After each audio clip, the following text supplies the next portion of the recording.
Hey there guys, Cool Junk Productions here.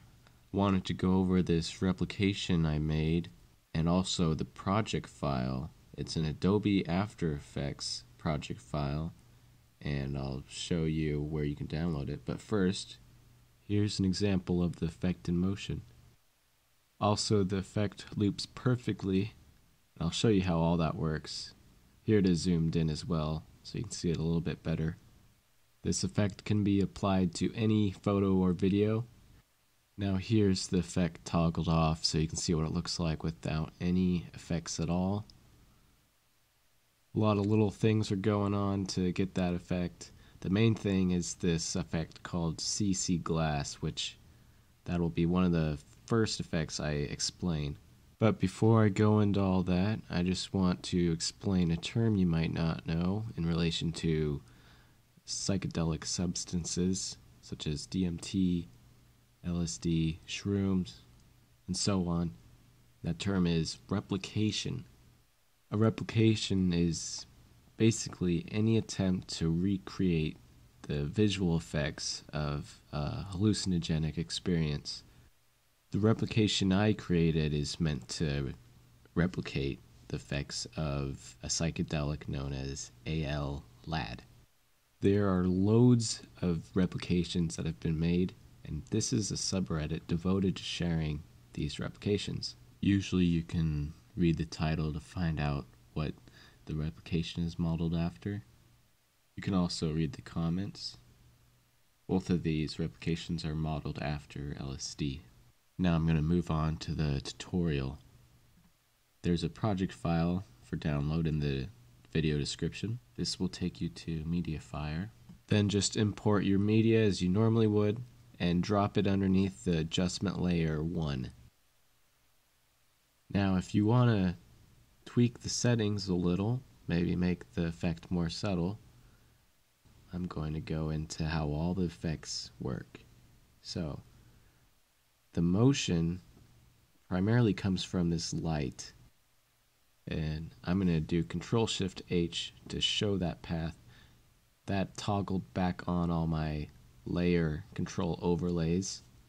That's a very good shortcut, by the way, to remember. Control-Shift-H.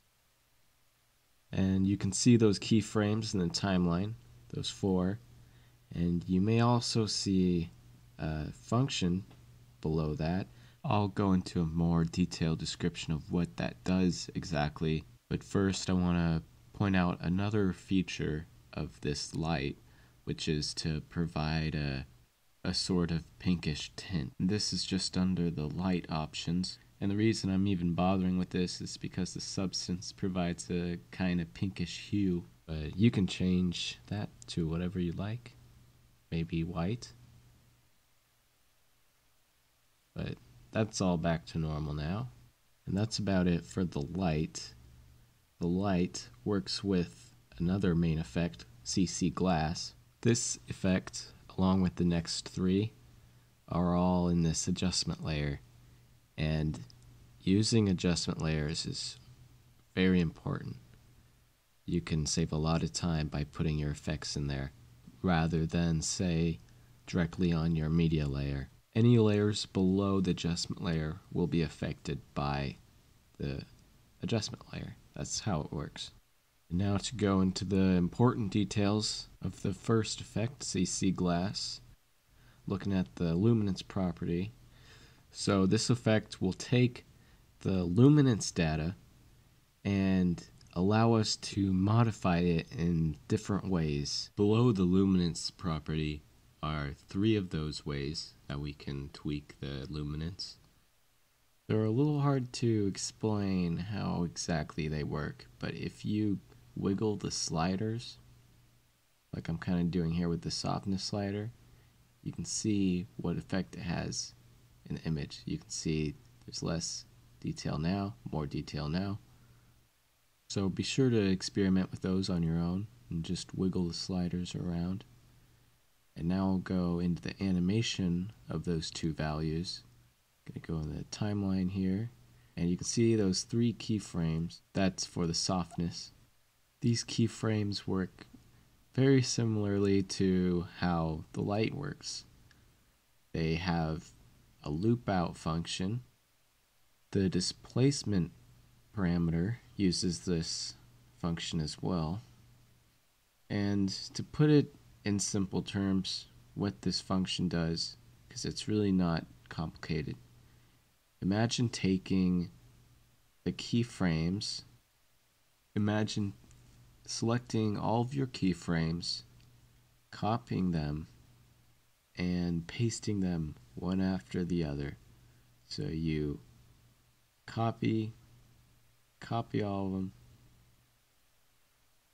and then go to the very last keyframe, and then paste. And also show you that. I'll literally do that. So copy, go to the last one, paste. So it's just like that. So this is a very useful function, saves a lot of time. Now in this case, I should point out that you may never really need the looping keyframes for this project.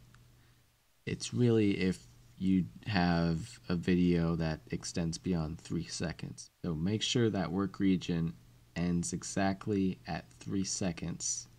If you do need longer, then stretch the work region end to any interval of 3. So 3, 6, 9, and so on. Also, just in case you don't know, holding the Alt key while scrolling is a great way to zoom in and out of your timeline. And now I'm looking at the shading properties and specularity. The higher value provides more specularity. The lower value reduces the amount of specularity. Specularity is simply the shininess of our luminance property. And now roughness. I'm going to do a similar thing, and I'm going to slide that up and back down and back up. And moving on to the metal setting. This one is kind of hard to explain. It does some things with the specularity. It's one of those settings that you'll have to tweak on your own, wiggle around. But anyway, I'm going to move on to the channel blur. This is an important effect because it smooths a lot of the hard edges. And I'm going to toggle the channel blur off for a second so you can see how ugly it is, really, without that blur on. So the blur hides those jagged edges, and it also gives it more of a psychedelic look. I'm sure some will disagree. I've heard some people say that it should be very sharp because that is what psychedelics tend to do. They make details more defined and sharp. You can always mess around with settings on your own. There's just 3. I'm going to zoom in here. There's only 3 that you have to worry about, red, green, and blue. The alpha has to do with transparency, and there isn't transparency in this project. So moving on to shadow and highlight, the last effect I have to show you. And it's probably the least important effect. I'm just going to toggle off the effect just so you can see. It's mostly for saturation boost, which is controlled by this color correction slider. Again, this isn't a super important effect beyond the saturation boost. Hopefully all that makes sense. Also remember that your photos and other media go underneath the adjustment layer. Otherwise, they will not get the effects.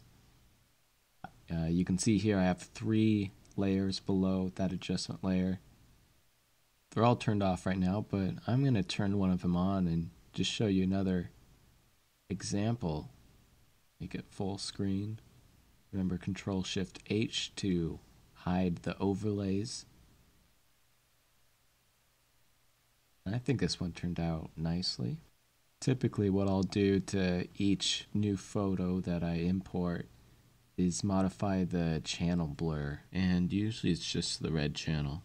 And now the last thing I want to show you, I have my own page of replications located on Giphy Cat. You can give those a look if you want. And that about does it for this video. So please feel free to leave feedback, good or bad.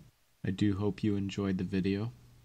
I hope you got something from it. And if you did, please consider giving it a like. And thanks for watching.